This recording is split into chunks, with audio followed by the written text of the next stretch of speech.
hingga gerakan terorisme saling menjadi Assalamualaikum warahmatullahi wabarakatuh.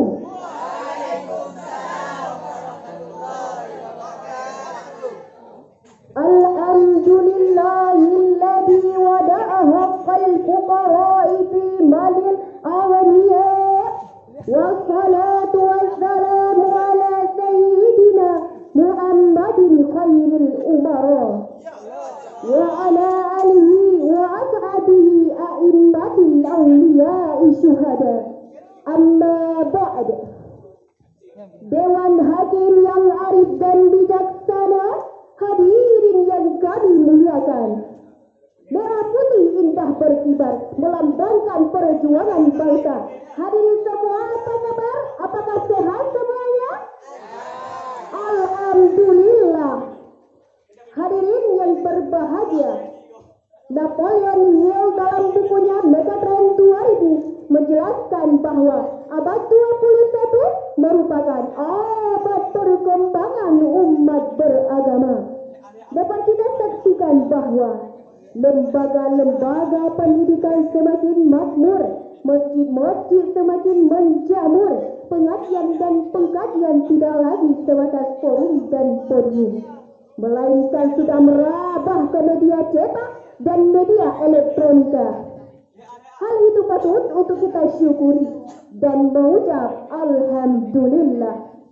Namun sayang, di samping majuan abad 21, ternyata abad 21 melahirkan dekadensi moral, bobroknya moral yang kian merajalela. Hadirin yang berbahagia, Indonesia pada saat ini sedang mengalami fase kegentingan, di mana tingkat kepercayaan rakyat terhadap pemerintah kian hari kian menurun dikarenakan pemerintah yang terjerat kasus korupsi.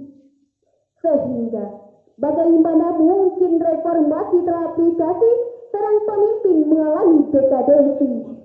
Terlebih kabar berita pada media-media massa di Indonesia tentang pencurian, tawuran, pembunuhan, pemerkosaan, eksploitasi hutan, pergaulan bebas, hingga gerakan terorisme saling menjadi berbahaya. Lantas timbul pertanyaan, apa yang harus kita lakukan? Jawabannya adalah berikut tema yang akan kami angkat pada kesempatan kali ini, yang berjudul Akhlak Rasulullah sebagai kunci perbaikan dekadensi moral, dengan landasan Quranul Karim surah Al-Ahzab ayat 21 berikut ini.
pada diri Rasulullah itu suri tauladan yang baik bagimu, yaitu bagi orang-orang yang mengharapkan rahmat Allah dan kedatangan hari akhir, dan bagi orang-orang yang banyak mengingat Allah.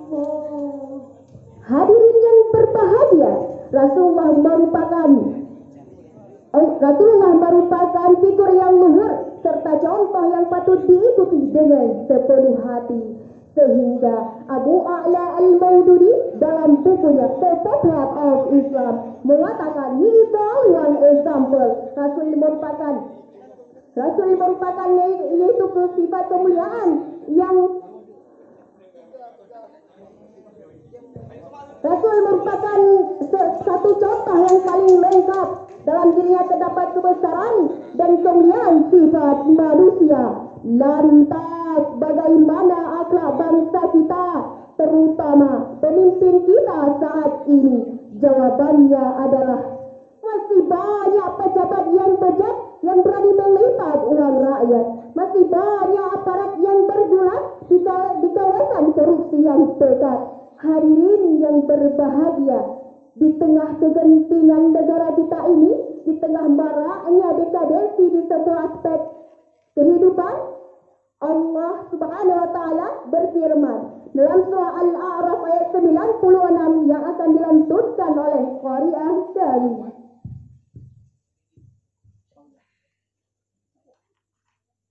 walau anna ahlal qura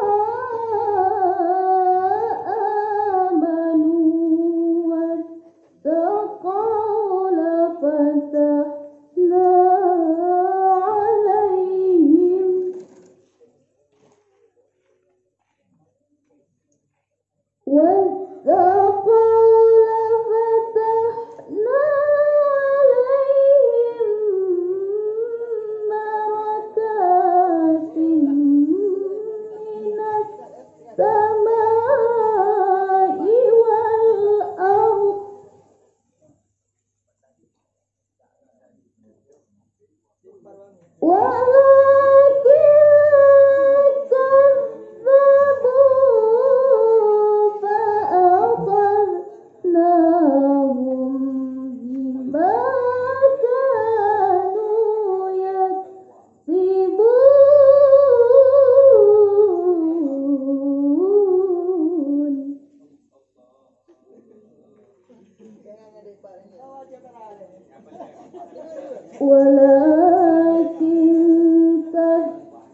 pastilah kami akan melimpahkan kepada mereka berkah dari langit dan bumi.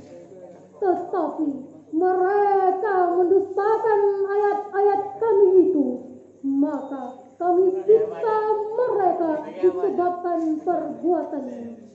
Profesor Dr. Habibie, Presiden ketiga Republik Indonesia, beliau mengungkapkan ada 5 hal yang harus diwaspadai oleh generasi muslim saat ini. Yang pertama, lemah fisik. Yang kedua, lemah harta. Yang ketiga, lemah ilmu. Yang keempat, lemah akhlak. Bahkan yang paling dikhawatirkan adalah lemah akidah. Oleh karena itu hadirin, supaya tidak terjadi hal yang demikian, kami mengajak generasi muda untuk meninggalkan budaya malas dan putus asa. Peganglah dunia untuk mencapai ridhanya. Sisingkanlah bajumu untuk menggapai cita-cita. Selamatkan negeri, jiwa, bangsa dan agama. Wahai pemuda harapan bangsa, api tapanmu rendahi lautan. Patahkan dayungmu, tanganmu ayunkan, robek layarmu, bajumu gunakan. Gerakan sampanmu rendahi lautan demi mencapai pulau impian. Dan uraian tadi dapat kita simpulkan bahwa yang pertama, supaya negara menjadi makmur, maka pemimpin wajib bercermin serta mengikuti strategi Rasulullah, karena segudang problematika akan semakin parah jika langkah yang kita ambil salah, termasuk figur dalam kehidupan. Yang kedua, Rasulullah merupakan sosok karismatik. Jika kita mengikuti jejak beliau, maka kita akan menemukan jawaban atas masalah yang kita hadapi saat ini, terutama korupsi di negeri tercinta ini. Hadirin, inilah syarahan singkat kami. Mohon maaf atas segala kekurangan. Dosa di kebun jahe, Di Mabasa Kutaraja,